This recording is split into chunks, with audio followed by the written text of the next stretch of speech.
the GST codes. It's a unique code and GST liability and input tax credit.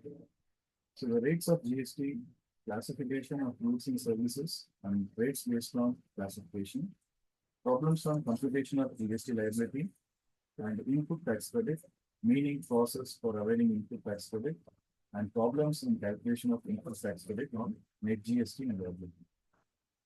So the term classification is defined as systematic arrangement in groups or categories according to established criteria.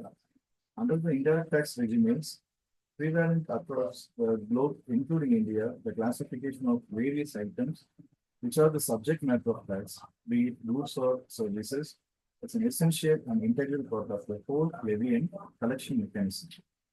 It is important both from taxpayers' perspective and tax collectors' perspective to have a definite class or group under which subject matters of tax can be divided.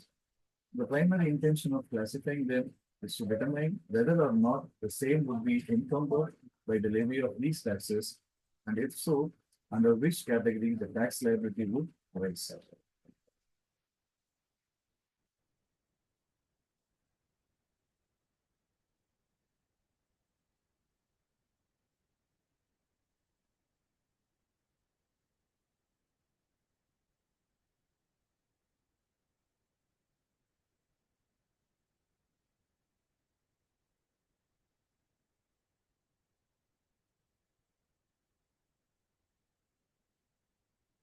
The various benefits of classification of are as under variability of tax. Classification of subject matters of tax into various classes identifies the taxable and non-taxable items for determining the scope of leviability of tax to a particular legislation.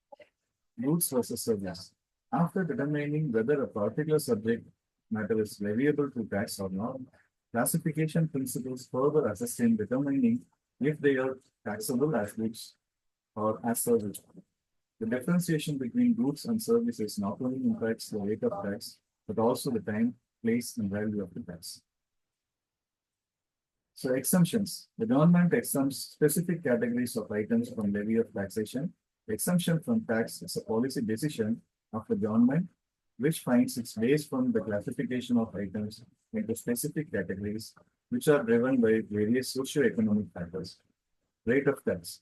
The government is assisted by the principles of classification to identify the demerit and merit rates of various categories of items.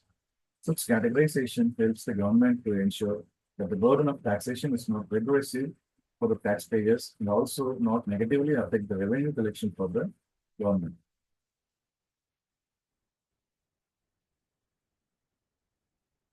And standardization and avoiding differentiation.